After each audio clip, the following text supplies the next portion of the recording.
Today, we're digging into one of history's most profound and, honestly, mysterious events, the Late Bronze Age collapse. We're going to explore what this ancient unraveling can teach us about building a more resilient future for ourselves. That's a powerful thought, isn't it? Long before our own complex global economy, there was another world that felt absolutely unstoppable. It was rich, it was connected, and it was pretty convinced of its own permanence. And then, it all just broke. And that's really the central question for us today. Because, look, this isn't just about ancient history. It's about recognizing a pattern, a kind of rhythm of how complex societies rise and how they become fragile. A pattern that might feel, well, a little unsettlingly familiar right now. Okay, so to understand how this world fell apart, we first have to appreciate just how sophisticated it was. We're not talking about scattered tribes here. We are talking about a truly international system. Think of it as an early version of globalization. You had these major players, the Hittites in Anatolia, the mighty Egyptians, the Mycenaeans in Greece, and they were all linked by these intricate sea lanes. They were trading for essential metals like copper and tin, which they needed to make bronze, the strategic, high-tech material of their age. As some scholars say, these societies became irreversibly linked. And this interconnection, it fueled immense wealth and progress. It all worked beautifully, until, of course, it didn't. And here's where we get to the absolute core of the issue. The very things that made this system so powerful, its incredible efficiency and its interconnectedness, also concealed a really deep-seated fragility. This is a paradox that, believe me, echoes right into our modern world. This really lays out the fundamental trade-off. So on one side of the coin, you have the strengths. Centralized economies were super efficient, and being interdependent created vast wealth. But flip that coin over.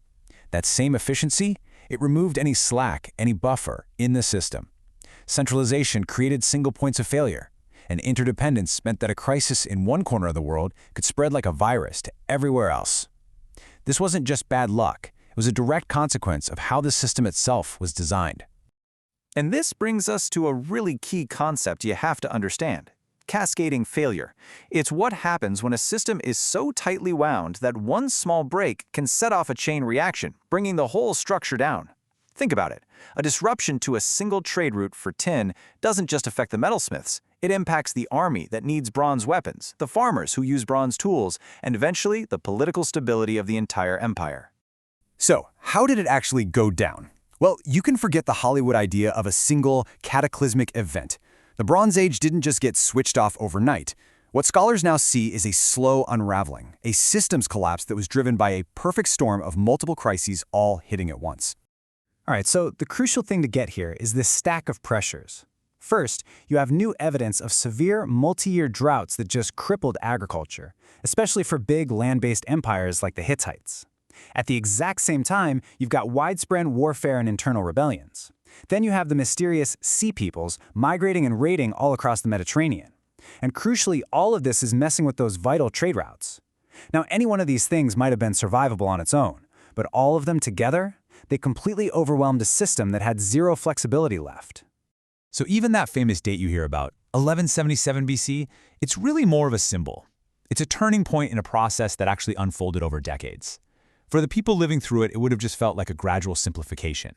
Long-distance trade starts to dry up. The central government just vanishes. Life becomes more local, more improvised. Your whole world just shrinks. And this brings us to a really vital point. Collapse doesn't always mean total annihilation.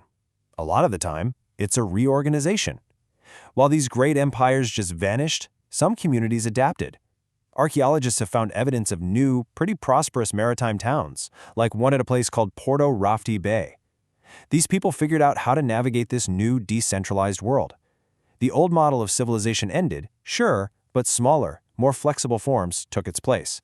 So, okay, how does all this ancient history connect to us right now? Well, while our technology is obviously light years different, the underlying structural patterns are, frankly, they're impossible to ignore. We've built our own highly efficient, deeply interconnected global system. The parallels here are just so direct. Their sea routes are our global supply chains. Their centralized palaces are our concentrated manufacturing hubs in specific parts of the world. Their dependence on tin and copper is our total reliance on semiconductors and energy. The hardware has changed, for sure, but the system's operating logic, it's fundamentally the same. And listen, this isn't just a historical observation. Modern institutions like the OECD and the IMF are saying the exact same thing in their reports on supply chain risk. They warn that our relentless drive for economic efficiency, things like just-in-time manufacturing, has stripped away all the redundancies and buffers that are absolutely essential for resilience. We've built a system that runs beautifully right up until it gets a real shock. So, if history and modern analysis are both telling us the same story, what do we do about it? This is where we shift from a warning to a blueprint. It's about understanding what true resilience actually looks like in practice. Look, if a major crisis hits, the top priority isn't preserving luxuries, it's ensuring continuity. These core systems you see here, they're the absolute bedrock of a functioning society. According to modern resilience planning from organizations like the WHO, protecting these essentials is what stops a crisis from spiraling into a total collapse of social order. And on a community and even an individual level, resilience is built on durable, practical skills. These aren't exotic, crazy abilities, they are the fundamentals of self-reliance and community support. The ability to fix things, to grow some of your own food, to provide basic medical care, and to organize with your neighbors. This is all about distributing capability, so that we don't have all of our eggs in one big, centralized, and very fragile basket. Ultimately, the story of the Bronze Age collapse strips away one of civilization's favorite illusions, the idea that our advancement somehow makes us immune to failure. It doesn't. It just raises the stakes. You know, they say history doesn't repeat, but it does rhyme.